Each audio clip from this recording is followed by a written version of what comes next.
Bismillahirrahmanirrahim. I am Dr. Tanveer Arshad Chaudhary, family physician expert in family medicine.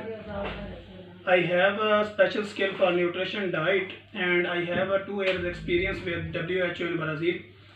आज हम अपने viewers, followers, patient, friends and families के साथ एक अहम टॉपिक के ऊपर गुफ्तगू करना चाह रहे हैं। बेसिकली हमारे गुफ्तगू करने के और इस टॉपिक को लाने का मकसद ये है कि आम आदमी तक एक बेहतरीन अवेयरनेस मैसेज दिया जाए, वो है uric acid. Uric acid basically 90% लोग आजकल इसका शिकार हैं और हम इस एपिसोड के अंदर ये 2-3 बातें डिस्कस करेंगे कि यूरिक एसिड होता क्यों है, इसकी वजूहात क्या हैं और इसकी एहतियात क्या हैं।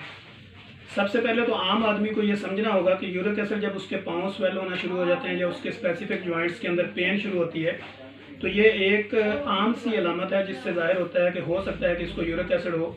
अब इसके साथ और 2-3 चीज़ें भी मैच हो जाती हैं, जैसे कि लिपिड प्रोफाइल है या हाई ब्लड प्रेशर का होना, इनकी वजह से या कार्डियोवैस्कुलर डिजीज़ की वजह से भी उसके पाँव पे स्वेलिंग हो सकती है, उसके हाथों पे स्वेलिंग हो सकती है, आइज़ पे स्वेलिंग हो सकती है।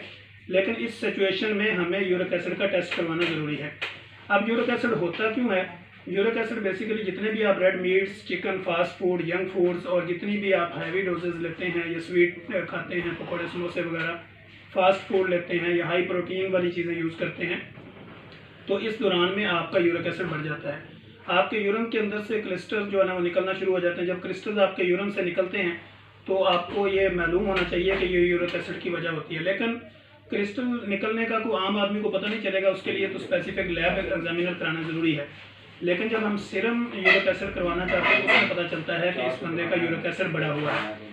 अब हम ये देखना चाह रहे हैं कि जब हमने ये यूरिक एसिड स्पेसिफाई किया और ये यूरिक एसिड का पता चल गया कि इस बंदे के अंदर ये यूरिक एसिड है या इसको हाइपरयूरिकेमिया है, तो फिर हम उसको जो डाइट मेंशन करेंगे उसमें हम तमाम किस्म के रेड मीट्स, चिकन, फिर उसके यंग फूड्स, कोल्ड ड्रिंक्स, नान, पकौड़े, समोसे, चिकनाई वाली चीज़ें, तली हुई चीज़ें, पराठे और तमाम किस्म की दालें जो है वो बंद कर देंगे। मखसूस किस्म की सब्ज़ियाँ हम उसको कहेंगे और वो सब्ज़ियाँ जो ज़मीन के अंदर होती हैं, उनके पत्ते बाहर होते हैं, ऐसी सब्ज़ियाँ आप यूज़ नहीं कर सकते। जिनके जो है वो जो सब्ज़ियाँ ऊपर होती हैं, जिसमें आप देख लेंगे कद्दू है, घिया तोरी है, भिंडी है, शिमला मिर्च है, मटर है, ये चीज़ें आप आम तौर पे इस्तेमाल कर सकते हैं। इसी तरह जो बाकी आपको तमाम किस्म की एहतियात में आपको अपना लाइफस्टाइल चेंज करना होता है। फिर जो है वो आपने अपनी मूवमेंट पावर बढ़ानी होती है, ग्रीन टी और सब्ज़ कहवे का इस्तेमाल करना होता है, चिकनाई, चीनी, इस तरह की चीज़ों को कम करें तो फिर आपका यूरिक एसिड कंट्रोल हो सकता है। और हम कोशिश कर रहे हैं कि अपने तमाम मरीज़, दोस्त, फ्रेंड्स, फैमिलीज़ और हमारे फॉलोअर्स को ये आम मैसेज दिया जाए ताकि वो यूरिक एसिड के इस मर्ज़ से निजात पा सकें। Thank you so much.